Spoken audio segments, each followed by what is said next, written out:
In your headlines, complaints of police being underpaid surfaces on social media. And the Department of Agriculture hosted its second workshop on stray dogs.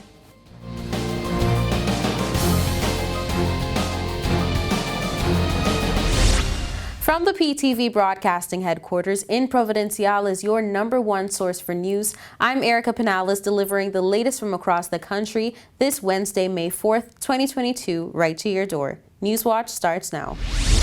Persons took to social media complaints on behalf of the Royal Turks and Caicos Islands Police Force, saying that their pay is insufficient. Newswatch has the details.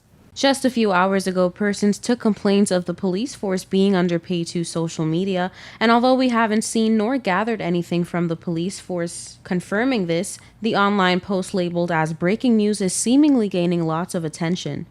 Some persons showed empathy towards the force, saying, quote, "With crime on the rise, it's a crying shame that police officers in the TCI barely make $2,000 a month, and we expect them not to take bribes. Even waiters in the hotel industry make that for gratuity," end quote, implying that even hotel workers earn more money than our frontline police workers. For years, the public has complained about their experiences with the alleged disregard that officers portray during some of their reports, which leaves the question, could the fact that officers are underpaid be the reason for their strained relationship with the public? Another person commenting on the post said, quote, "I'll tell you what, it's not only the police. Any job you go on and you're not getting paid what you're supposed to, you won't work with eagerness," later adding that most government workers aren't being paid sufficiently for their labor. Other persons weren't too compassionate towards the force, expressing that if they want more money, they should simply work for it. The online user said, quote, "This is the problem. You think that more money in the hands of the police will solve crime. That is simply ridiculous. If they wanted to solve crime, they would be doing what they signed up to do," end quote. Someone else then commented, "Are we really serious about crime here? All the hotels are making millions, yet police officers who have to be on the road even at night when we are sleeping, and with steady rising price for everything, no police should be going home with a salary under $4,000 a month." Finally, someone else then commented, "If this is accurate, it needs to be revisited. Maybe there should be a performance-based accountability system in place. The risk factor is what we have to consider. However, something has to change," end quote. Don't go anywhere. More Newswatch when we return.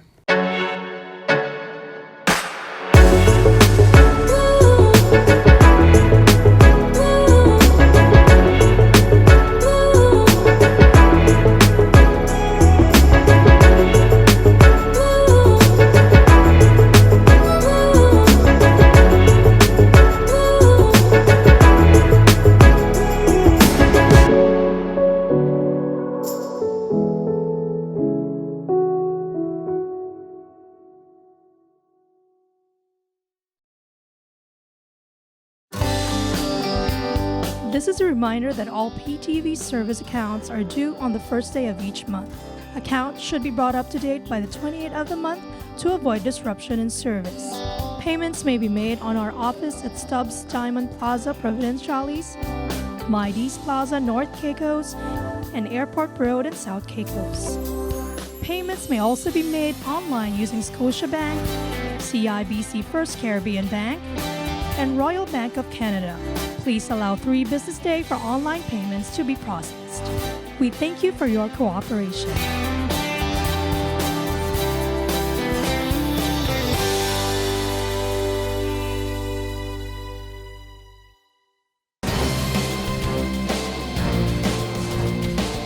Yesterday, May 3rd, 2022, the Department of Agriculture hosted its second workshop targeting the issue of stray dogs in the TCI. Take a look. We're here today because we're having a stakeholder workshop on developing a dog control strategy for TCI. The Department of Agriculture has responsibility through legislature for animal control, and one of the big issues we're facing is the increase in the number of stray animals, particularly dogs on the island. We have in the past done trapping, and we recognize that that alone, together with some education and awareness, is not working. So this is our second workshop where we invited key stakeholders, people who give veterinary care to animals, people who own businesses centered around animal care, people who deal with legislature and control, and like immigration, customs, environmental health, the ECR, with us here today to discuss the issues surrounding the animal control, and the hope is to develop a plan which we will then take to government for buy-in. All private veterinary clinic stakeholders were present at the workshop, including SNP, the TCS PCA, along with the police force, immigration, and the virtual presence of Minister of Tourism, Honorable Josephine Connolly. We are looking for solutions for the control of stray animals, and in this case, dogs in particular. We know we have a lot to do. We want solutions that are workable, humane, and implementable, and one that takes the interests of all. We may not agree with all the decisions, but we can work to respect them and each other. I wish you all the best, and I congratulate my Department of for this initiative. As stray dogs remain a problem here in the TCI, the Department of Agriculture is looking at ways they can better eradicate the problem, which they say is not only affecting residents but tourists as well. What has been going on for the last few years is just not working, and the stray dog problem is getting worse, and it's affecting not just tourism but everyday life, and we need to do something differently about it. Inquired on what topic was being spoken of in the second workshop, Wilhelmina told Newswatch that dog control was the main focus along with their plan. So in our first workshop, we basically asked the stakeholders, it was a very short workshop, whether they would be interested in partnering with government to assist with dog control.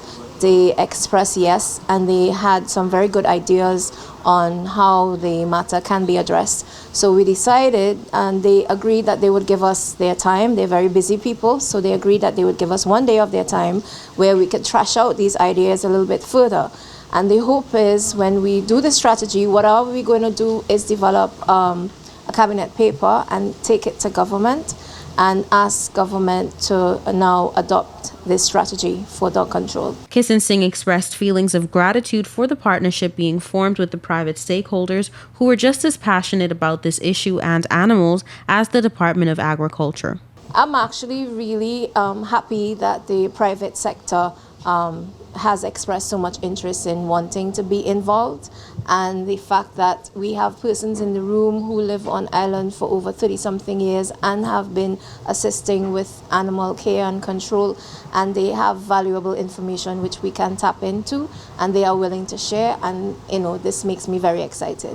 Finally, she advises for persons to be responsible dog owners as it helps with the reduction of stray dogs. Developing a strategy, it's going to take a little time. It's not an overnight fix, but really the issue is about animal care and persons being responsible dog owners. That is also key to making sure that we address this stray issue problem. In this next story, we hear from cheerful Trinique Thompson offering a special thank you to you, our viewers, and everyone who chipped in financially to lend a hand in her surgery and recovery following that car accident in Eleuthera. Take a look. Guess who's up, walking, and gracefully recovering? Trinique Thompson, the 11-year-old seriously injured in that Eleuthera car accident back in April. What's going on? Yay! Say thank you, everyone. Thank you, everyone, for your prayers and support and everything you have done for me.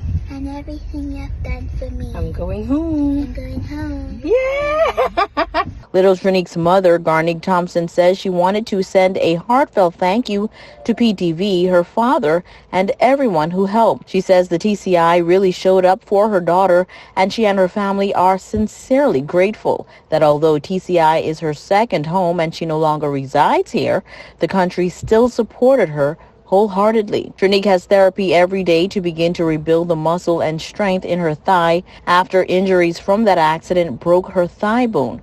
However, as you can see, she is on her way to a speedy recovery.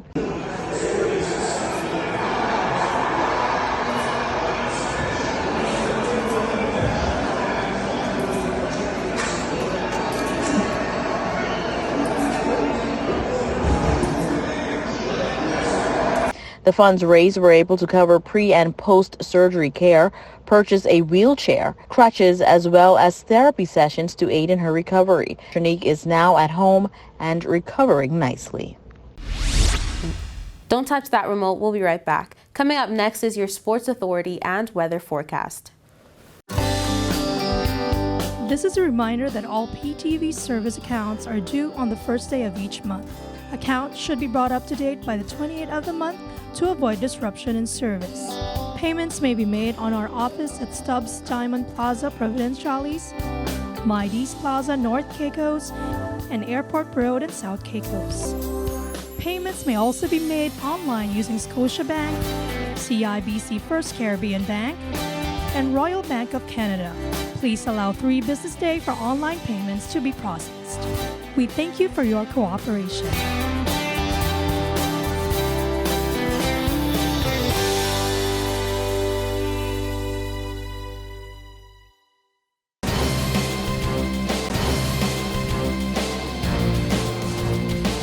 Welcome back to Newswatch. Here's the latest in your sports authority and weather forecast.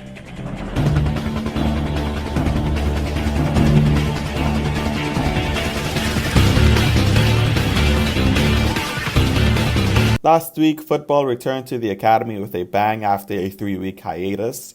Both the men's and women's Teachers FC teams saw tremendous gains.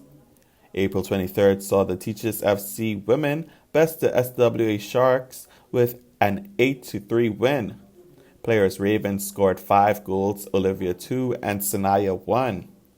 The Teachers continued their victory lap with the men's team proving themselves to be a tough contender against Flamingo FC, leaving with a 9-1 win. They also pulled off a triple hat trick. Players Patrick, Jean and Ishmael all scored 3 goals each to give Teachers FC that win. Curtis Pennant, Teachers FC goalkeeper, was named man of the match.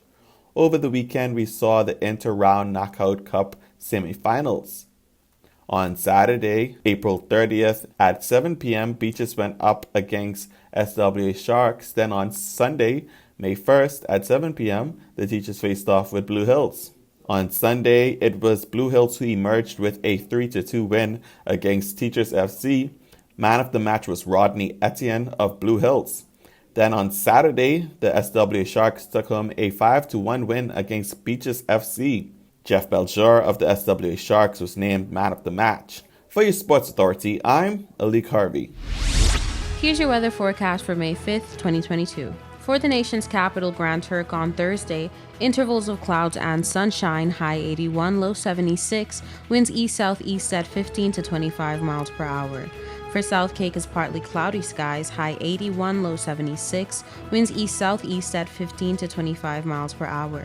For North and Middle Caicos, intervals of clouds and sunshine, high 81, low 75, winds east-southeast at 10 to 20 miles per hour. For Parrot and Pine Key, sunshine and mixed clouds, high 81, low 75, winds east-southeast at 10 to 20 miles per hour. And on Providenciales on Thursday, sunshine and mixed clouds, high 81, low 75, winds east-southeast at 10 to 20 miles per hour.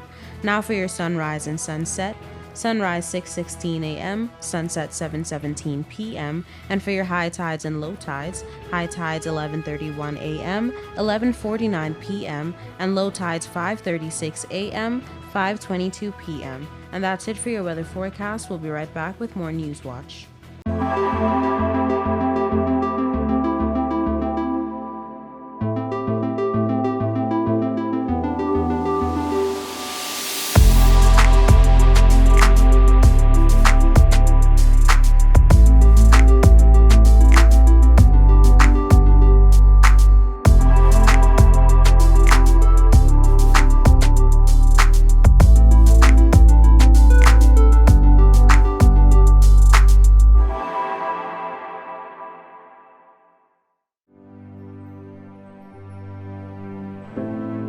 Here at People's Television, we're more than just your leading news and entertainment services.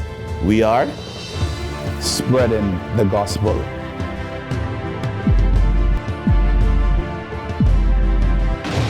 We are breaking barriers.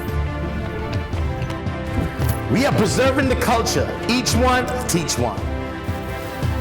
We are committed to excellence. We're creating change. We are creating memories. We are the future! I am PTV. I am PTV. I am PTV. I am PTV. We are PTV. We are continuing the legacy. We are PTV.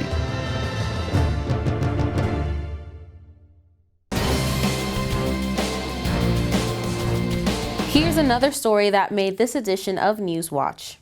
Honorable Knowles announced the beginning of dialogue for improvement of solid waste management in the Turks and Caicos Islands via the newly established Solid Waste Task Force, of which he has been appointed chairman, with Jasmine Walken as deputy chairman. The task force consists of staff from the Ministry of Health and Human Services, the Environmental Health Department, and the Public Works Department. We gather that the multidisciplinary task force conducted a site visit yesterday, April 13th, at the Whelan landfill in an effort to gather information that will effectively resolve pressing issues affecting the community.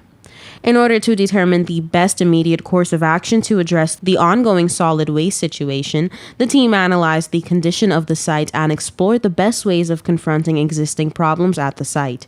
Problems such as on-site burning, odor control, some operational procedures including security, and the best practices for trash disposal were analyzed. Honorable Knowles stated that some methods of investigation explored were air quality testing, wind direction monitoring, mapping of the entire site including active and inactive sections, and the collection of baseline data through the investigation of current operational procedures for all sites. The discussion has reportedly been fruitful, and several assignments will be carried out by members to support the team's concerted effort for improvement. The Ministry of Health and Human Services, as we understand, has also embarked on an integrated solid waste management project co-funded by the Caribbean Development Bank to provide strategic planning and design of an improved solid waste management system that will benefit all islands. Honorable Knowles and the Ministry of Health and Human Services pledged their commitment to improving countrywide solid waste management and safeguarding the health and well-being of Turks and Caicos Islands residents. And that brings us to the end of this edition of The Real News. I hate to leave you so soon, but of course, you can join us right back here every weekday at 6:30 p.m. and tap into our social media platforms at www.ptv8tci.com. I'm Erica Penales, keeping you informed, updated, and affiliated. Until next time.